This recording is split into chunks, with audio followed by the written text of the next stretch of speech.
Now, this is something that should have happened a long, long time ago. But, as COVID happens and different things happen, things get pushed back and you have setbacks.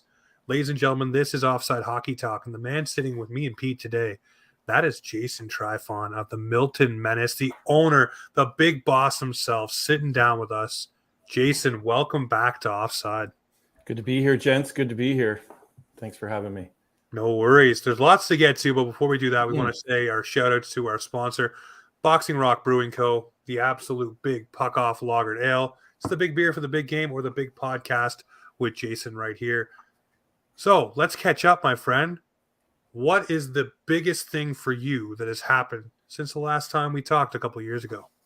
Oh, gosh. It has been years, right? So I got to go into the vault here. But the thing that definitely jumps off the page, I remember winning very clearly our banner for the West Division Championship in our building, which we were very fortunate to do.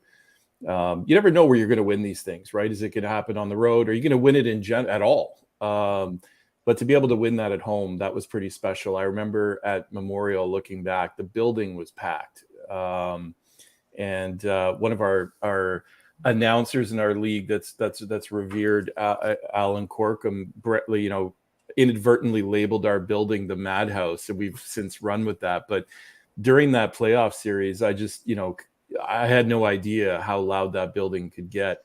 I remember looking back when the clock went to zero. To answer your question, what I vividly remember, I was standing along the wall, and I looked back at when the clock struck zero and we won the banner, and the stands were full, like overflowing. And I looked up, and there was people literally hanging from the rafters in our building. People were like, "Yeah, first banner in 30 years for Milton." It was just wild.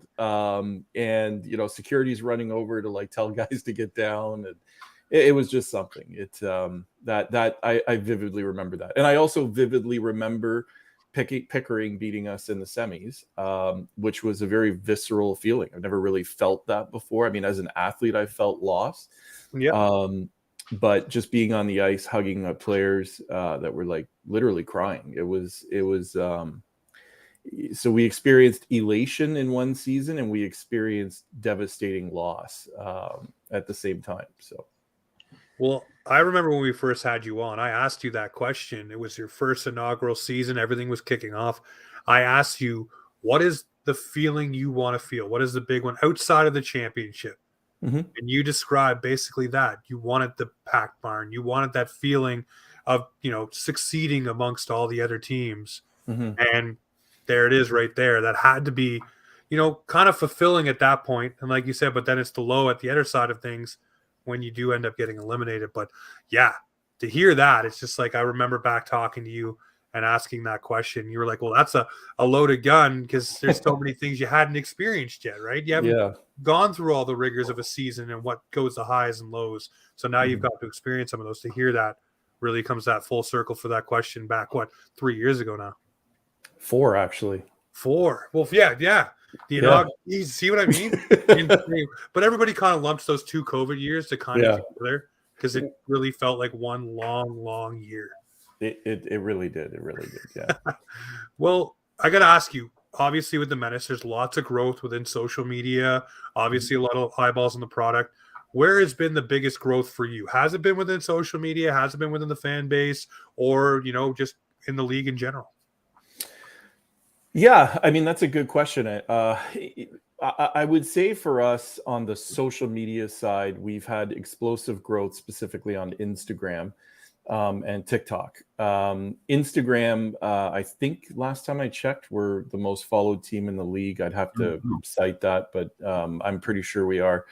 On TikTok, we're nearing 1 million likes. I remember when we started the TikTok account, we cheekily put something out there that, it was like, guess what? We're first to be the first on TikTok, and that platform has grown for us. So I'll, from the social perspective, I think, from when we first met 4 years ago, and I told you what my objectives were and what our objectives were as a club, we definitely accomplished that. We wanted to have a pro feel.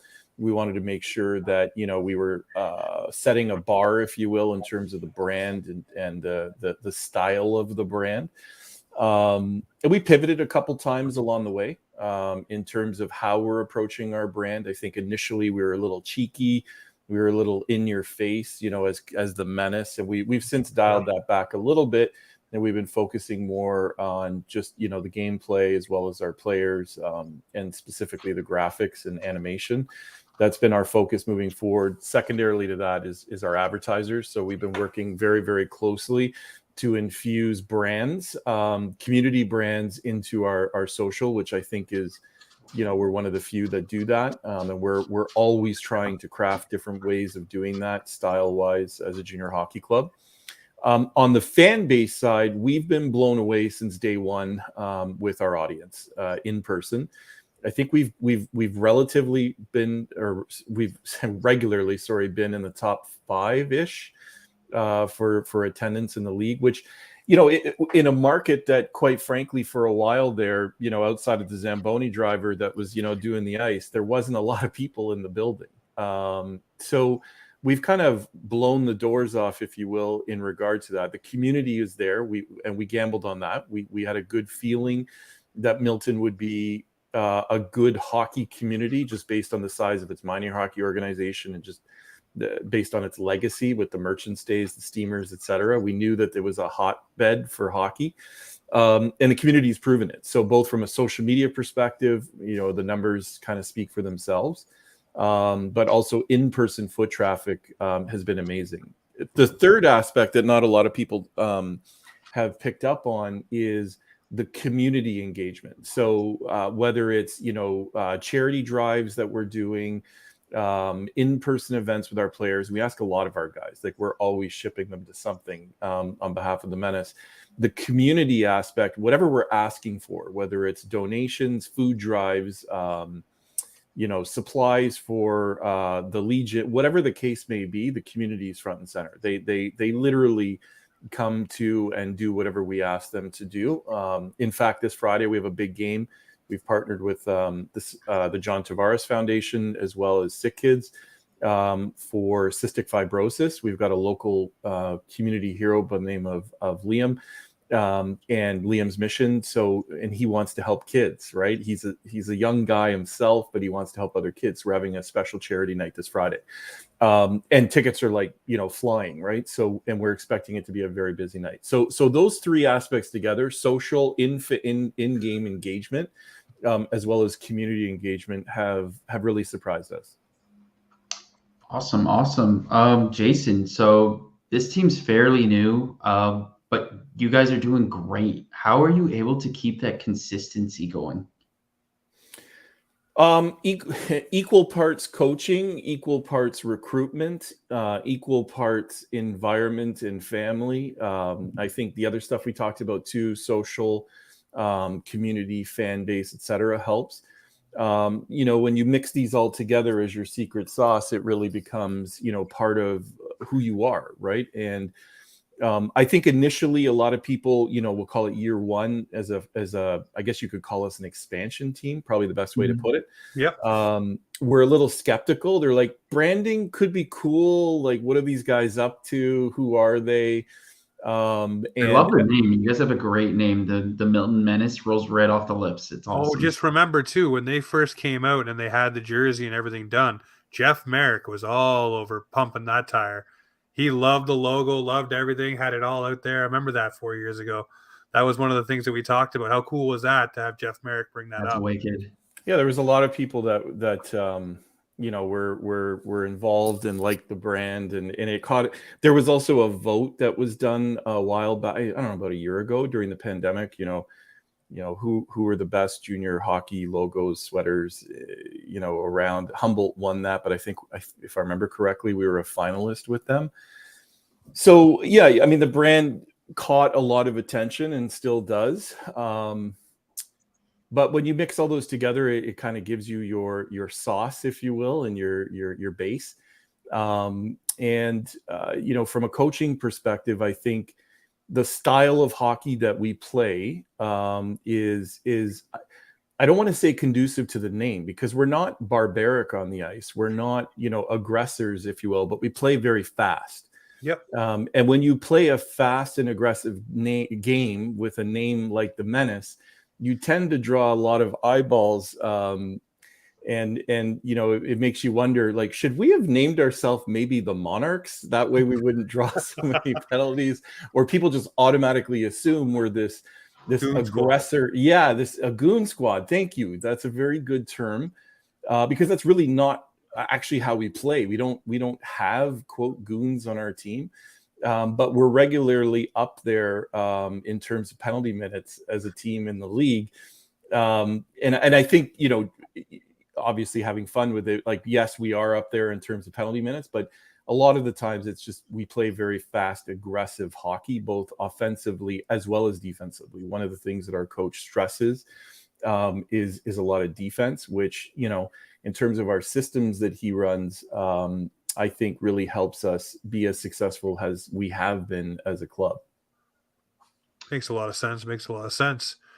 I want to ask you, talk about for those who don't know, the philosophy and how you have this team, operating a certain way. You talk about recruitment and everything coming into this team year one, but as you've built that secret sauce, as we keep referring to, what sets the Menace apart now from, say, a Pickering, the Royals, all of these different teams that have been around the block for a long, long while?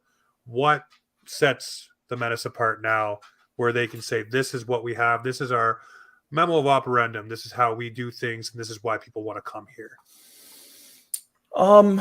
Yeah, I mean, like, the examples you just gave are great clubs, right? So, like, I don't know Markham, like, how they're running their environment, but they have a great owner. Stu and I, are on the board together. We work hand in hand on a regular basis. And I know, for a guy like him, as involved in hockey as he has been and still is, he's very involved with his club.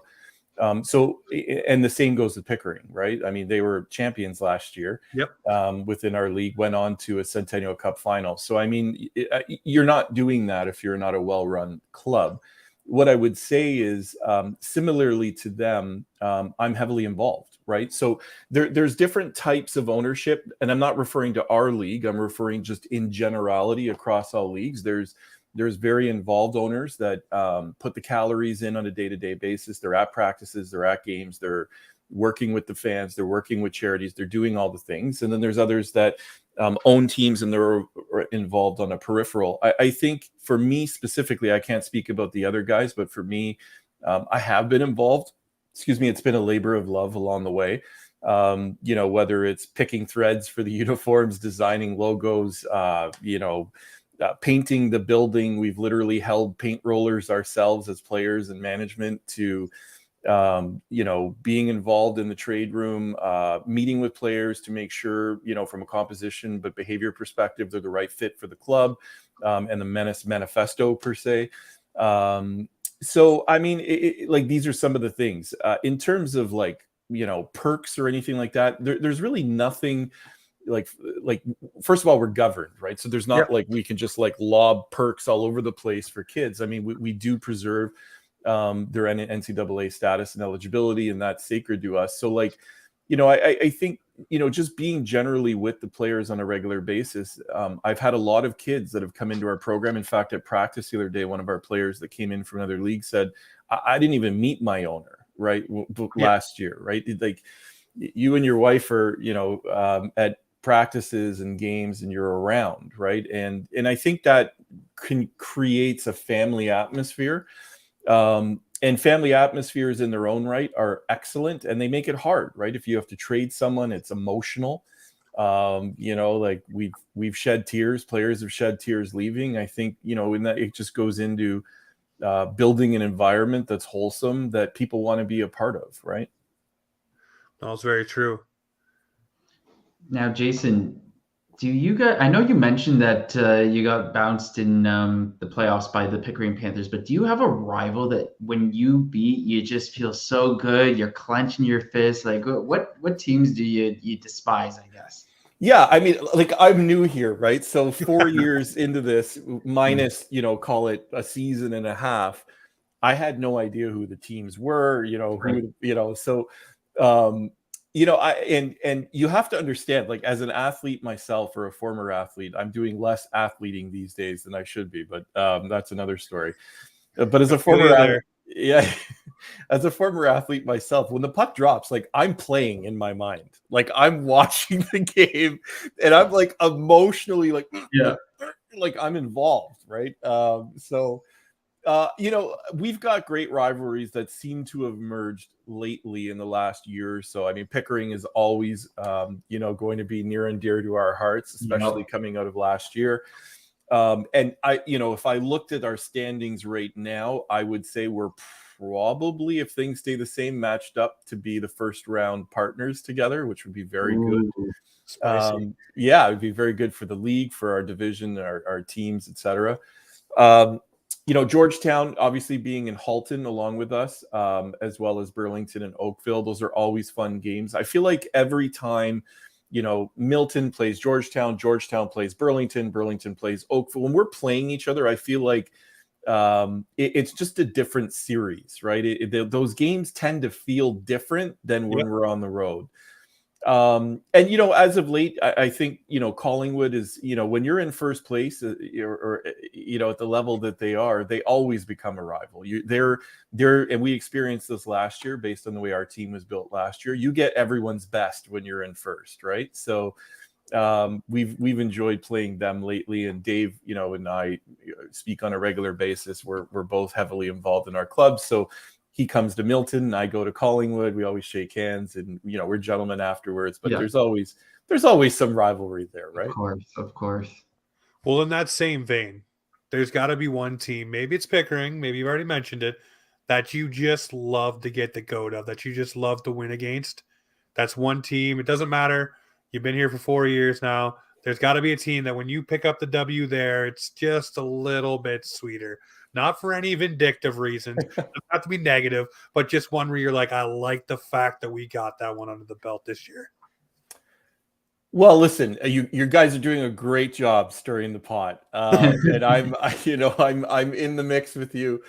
I would say, we've got playoffs that aren't far away. I would say that I hope the standings stay the same. They do. I'd love to see a Milton Pickering series right off the hop.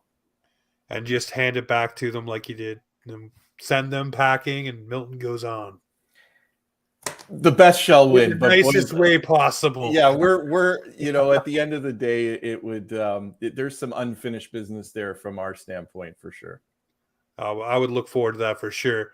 As well for you guys. I mean, you got a lot of commits coming out of the Milton Menace.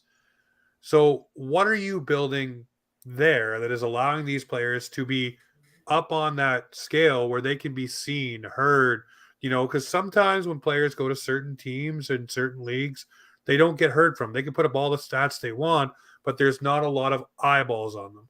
How are you talked about the family atmosphere and making sure that their NCAA ability is there and all that good stuff. Mm-hmm. But what else does the Menace do to allow these guys to propel themselves towards the NCAA? Yeah, I think coaching is a big one, right? So, we've from a peripheral, I've seen players coming in from various areas, right? Whether it be other leagues, other countries for that matter. We have Americans and had Americans on our team. So I've seen different types of players arrive in our environment.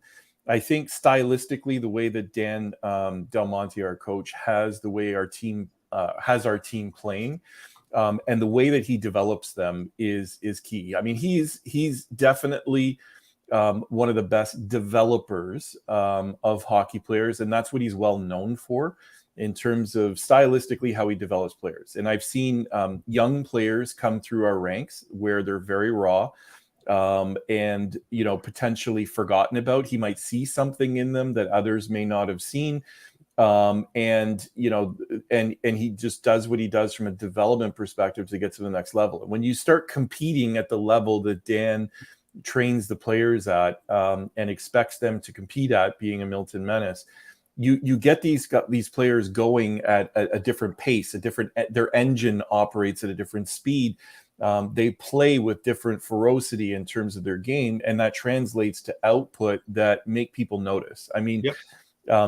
There's a few off the top of my head I can just rhyme off. I mean, Holden Rogers, when he started with us, this was a player that was undersized, that no teams in our league were interested in. He was playing in Hamilton for the Kilty Bees the season prior. And Dan saw something in him. And it was an innate ability for him to see it. I, at the time, wasn't experienced enough, and I referred to his experience, and he said, "Jason, this guy's going to be a premier player in our league. We just need to give him some time." Yep. And that ultimately translated. I mean, Holden committed to he's now at TMU, and doing very, very well. And last year last year our league and our division was very, very difficult. And he was like a leading player. He was an all-star in our league, etc. So that's one. Jordan Stock is another one, our captain. Jordan was, when he came into our team, proverbially speaking, he, was somewhat forgotten about. He was a 6'4" centerman, played a few games in our league. Dan saw him and said, "This is someone that I can work with." He started working with him, obviously became our captain for many, many years, committed to Brock, right? Lucas Buziel played one game with us, in his minor midget year as an AP, and Dan signed him the following year. I mean, Lucas, the rest is history. He's now an NCAA D1 commit to Union, played on Team Canada East this year, has been a prospect all-star in our league, was an all-star this year in our league, was also on the NHL watch list, played one game in minor midget for us, and ultimately signed the following year. So these are, examples. There's many more. Owen Forster came to us out of midget, if I remember correctly. We brought him up at the beginning of the midget season. So the season already started. He came to us as an AP. Dan loved him as an AP because Dan coached him for quite a while. He signed with our team out of midget, and ultimately now is committed to Yale. NCAA D1, is now our captain currently. Also played on Team Canada East this year. Also was an all-star every year and a prospect all-star as well. So, I mean, these are, 4 examples off the top of my head. There's more, but, I think it goes down to development. It goes down to structure. It goes down to our environment, the expectations that we've created, our Menace manifesto, if you will, what it means to be a menace, and how we compete and how he makes them compete. Jason, let's go back to the coaching staff here. We notice Zach Ronaldo is assistant coach here. How did that come to be? I met Zach last year, and he was working out of Hamilton. And I, quite frankly, went to him to have him do some training with my son, who was in his minor midget year, in his draft year, prior to the draft. So Zach was on the ice working with my son in a couple areas, and I was very impressed with him. And the reason why I was impressed with him is because the Zach that I knew, or I thought I knew on TV and watching him, I assumed he was, this nail gun, if you will. And ultimately what I found was someone that was very attentive, that respects the game, knows the game, and was teaching philosophies that, quite frankly, impressed me when I saw him working with my son one-on-one. After he started working with my son, he started building out his own little business there, in terms of developing other players. And I at the time said to him, "Look, if you're looking to get to the next level and want to start behind a bench, please keep me in mind." This was a year, maybe even a little bit more than a year ago. Okay. We kept in touch along the way, and an opportunity existed this year for us to start talking to him, to plug him into our system in our environment. And we started working towards that with him. And then ultimately after the Christmas break, we were able to plug him in. And he's also coaching in minor hockey in the GTHL with the Toronto Red Wings. So having him already getting some of that experience with the younger guys, I think he has the 09s, if I'm correct. And then having him now on the bench with us, with the 16 to 20-year-olds is helping him. Yep. Right, for his coaching career, because that, quite frankly, is his plan. He's looking forward to moving up the ranks in coaching, and we're happy to be a stepping stone with him. But for us, we've gotten from him a lot of things on the ice that I think have been beneficial for our players, and a new voice that the players can hear from, one that they respect, alongside of our head coach who played pro himself. And we also just today, have a new announcement, which we haven't even announced yet. You guys are going to be the first to There you know. go. We have a new coach that's been announced by the name of Matt Langen. Matt works for the NHLPA. He runs their Dreams and Hopes Foundation. Was a head coach within our league for the Brampton Capitals. Another tenured, very experienced coach that's going to be joining the bench. We haven't even announced it yet, but he's now officially on our roster and a part of our team. So, like, we're really rounding out different areas of coaching within our environment, right? So we have our head coach. He's got his systems. He's foundationally put in place what Menace hockey is, and we've wrapped around him different pieces of pedigree and personalities and gameplay and knowledge with the other coaching staff that we have as well. I love the way that it all comes together. I mean, and again, not only are you growing players and helping them towards their NCAA, you're also now helping grow coaches and help them propel to where they need to be. So it's almost like you talk about the manifesto, but it's like the Menace are just growing everyone. And I mean, why would you not want to be a part of that kind of organization where everything is taken care of, whether you're player, coach, etc.? It all seems, again, family aspect. Yeah, I mean, like, we're here within junior hockey, right? And I've always said this, to move people to other levels, right? I'm sure our equipment manager, Brad, who's been with us for a couple of years, who's phenomenal, by the way, would love to move up to the OHL, and if he did, or the AHL, and if he did, we'd be happy for him to do that. It would suck at the time having to replace him because he's one of a kind, but like, these are we're a stepping stone, right? And I think for us, knowing that and working with people to get them to the next level, whether it's a social media intern or a social media manager or concession manager or whoever it is, we ultimately want to get to the next level, right? And like in any environment, there's people that work well in the environment and jive with the environment, and sometimes there isn't. So we try to do our best to make everyone happy, and it's hard. It's really, really hard. And I've been learning this on a daily basis, to make everyone happy, whether it's players, fans, coaches, parents, agents, media. Like, it's just, there's always stuff to learn. Number one, we're continuously learning. I'm new here. I've really only been here 3 years at this level of hockey. And there's a lot more to learn, right? But I think we've done a good job to date, both on the ice and off the ice. We've raised thousands and thousands for charity in our community, which we're very, very proud of, and we'll continue to do more of. And I think we've really brought Milton back on the map. It's a great community. It deserves to be showcased as a hockey hotbed, and we're proud of that. No, it's definitely something to be hugely proud of. Awesome. Obviously, player development it's a huge focus for the Menace. How does this help with recruiting players? Recruiting players. So, I mean, one of the things about our league that, like, first of all, I'll say this is a very, very tough league. It's this level of hockey in this league. It is hard. Mm-hmm. We don't have a draft, right? So it's not like we have 15 new players coming in every year.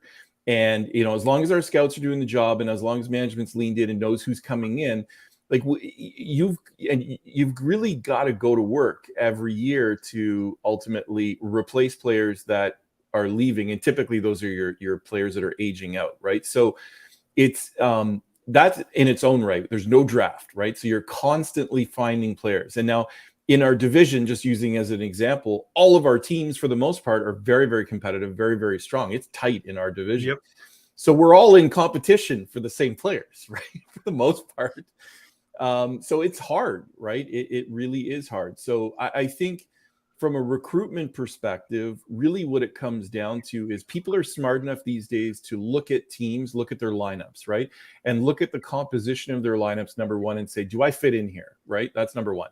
Number two is they'll look at, okay, are these guys built to win this year? So if they are, like, how many players are they turning over next year, right? Yeah. And like, people are starting, and I'm getting these calls, right? Like, people are literally starting to do what I call hockey arithmetic to figure out, like, is this the right team for me? And there's instances from a recruitment perspective where players would be perfectly eligible to come to, say, Milton, but end up going somewhere else because they just deduce themselves that I wouldn't be a good fit here because they're going for it next year or whatever the case may be. So all that being said, recruitment is difficult in its own right, not only for Milton, but for all the teams, right? In our league specifically, I'm referring to. We all have a very, very complicated job. So like what puts us, what would put a team, at the forefront from a recruitment perspective? Yeah, for sure. I mean, development, I have to think, if I'm a player, development in terms of my own skills and aptitudes, et cetera, is the number one thing that I'd be looking at, because quite frankly, the skills that you're learning are what you're taking with you for your future, right? Yep. And like, there's amazing developers in our league for sure, and coaches. But for us, I'm biased. I feel like we employ one of the best developers of hockey players, specifically for on-ice technical capabilities and attributes and persona. And these are the things that, from our view, go into becoming a great hockey player on the ice. Now, the other element is the off the ice persona, right? The attributes of being a mentor to minor hockey players, right? As through our Menace Mentors program, being at Hope and High Heels to raise funds and awareness for domestic violence, raising money for Food for Kids, so no kids in Halton could go hungry. So when you mix all these together, that is the foundation of what becomes a hockey player. It's not just the on-ice technical attributes, it's everything all together. So when, on the flip side, a school gets one of our players that's graduated from our environment, we're hearing from the school saying, what an amazing human being, you've moved on to us. See, that there is one of our focuses, and we put a tremendous amount of effort onto both elements of that with our guys. That has to be a special feeling, hearing that feedback, that you've done everything and this person's come into that environment and started sharing what they've learned from the Menace and bringing that forward. Mm-hmm. That only can help you reap what you sow. Yeah, I mean, like, that's what we're in it for. Like, we don't get a lot of currency owning a hockey team. Yep. And anyone that's in hockey to make money is in it for the wrong reasons. This is a labor of love. Like, the currency we get is obviously moving kids to the next level. It's seeing them compete, seeing them learning, winning, scoring, obviously all those fun things. But when they move on, it's a great feeling when they come back and they're like, thank you. And we've gotten a lot of those, not only from the kids, but the parents. I have emails, I have text messages at our banquet last year, at the end of our year. Literally, parents were crying, saying this is the best environment my kid has played in. That's a quote, by the way, in their minor hockey or in their hockey careers. That's important to us. Like, it really, really is. So I got to ask then, we're talking about players that have come back through and came and seen you and different things that commit. You got 3 years under your belt. So there's a couple laps around the rink for you now. Are there a couple guys that really stick out in your mind, whether it's just performance or just bang up human beings that you're like, this is a guy I'm very happy that I had the chance to get kind of my gloves on our team, on your team? Yeah. Yeah. I think, gosh, you're going to make me name off every single player that's played here. Right. So, I mean, Jordan was our first captain, Jordan Stock. Jordan did a great job. I mean, being a franchise captain, number one, all the way through to his graduation. And he did it with a smile. He did it. He led from the front. He was a vocal leader, both on the ice, off the ice. No matter what we needed him to do off the ice, he was there. That's he definitely rings true to be, a menace forever. Holden Rogers, same thing. We had, coming through our environment, Ryan Dugas, who was with us for a short time, came to us from Kingston last year. Ryan's now playing U Sports, which for us, is very exciting. I don't know, coming out of his tenure in Kingston, if he would have been playing U Sports this year, if it wasn't, in conjunction with us and him having the season that he had. Tremendous human being, always front and center whenever we needed him to be. Existing players right now, Lucas Buziol, again, he's a leader for us, always at team events. Owen Forster is a phenomenal captain.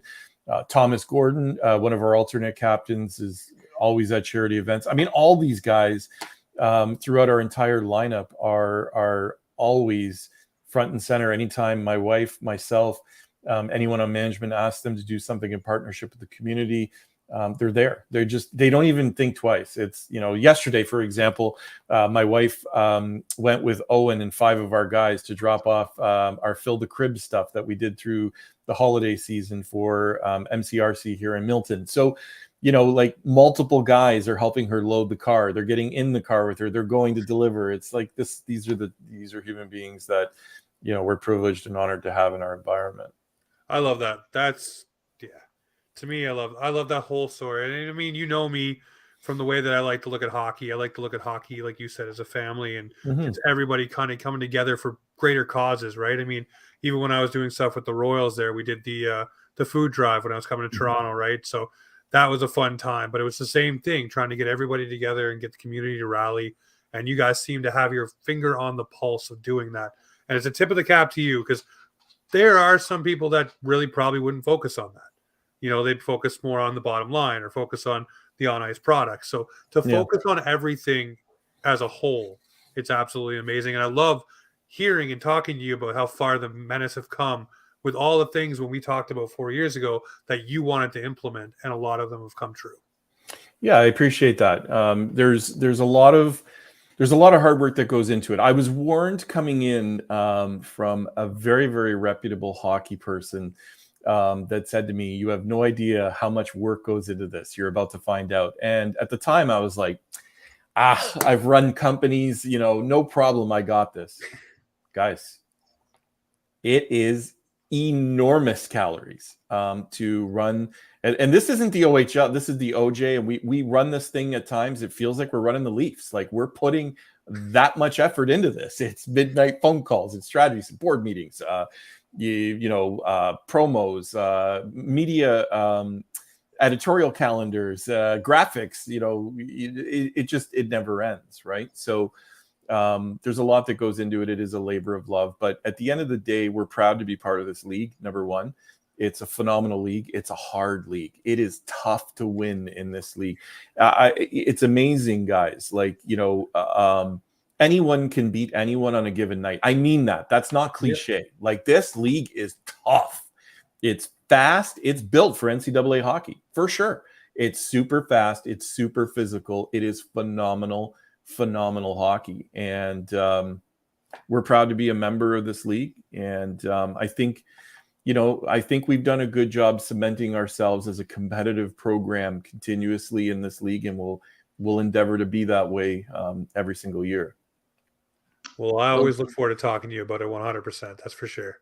I think you've definitely convinced me now to go see a Milton Menace game if I'm in the area. I mean, I'm in Ajax here, so I may go see them when they play Pickering. But this sounds like a ton of fun. Battle. Look at Pete, you gotta wear Menace colors in Pickering, buddy. You got to do it.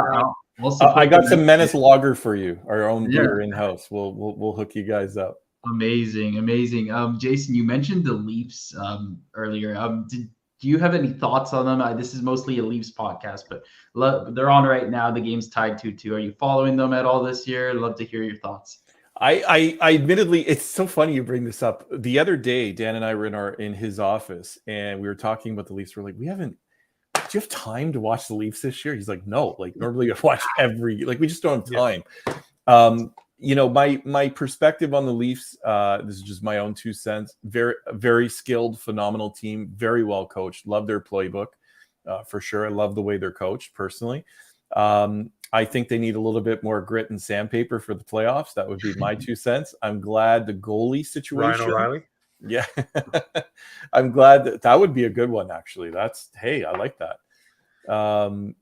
So I think the goalie situation, it's good to see that cementing, and, really impressed with Samsonov personally. I know there's a big debate, but for me, I like the way he's playing. So listen, I think they're a phenomenal team. And I'm also cognizantly aware, being in the business of hockey, no one is helping the Leafs, just like no one wants to help the Milton Menace, right? No. So I get where they are. I feel for them. Like, nobody wants to help the Leafs.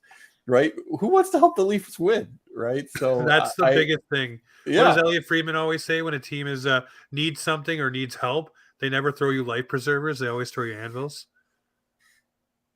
Okay, I've never heard him say that, but there's some truth to that. Like, I get it. Like, who They want to sink you down. They don't want to lift you up.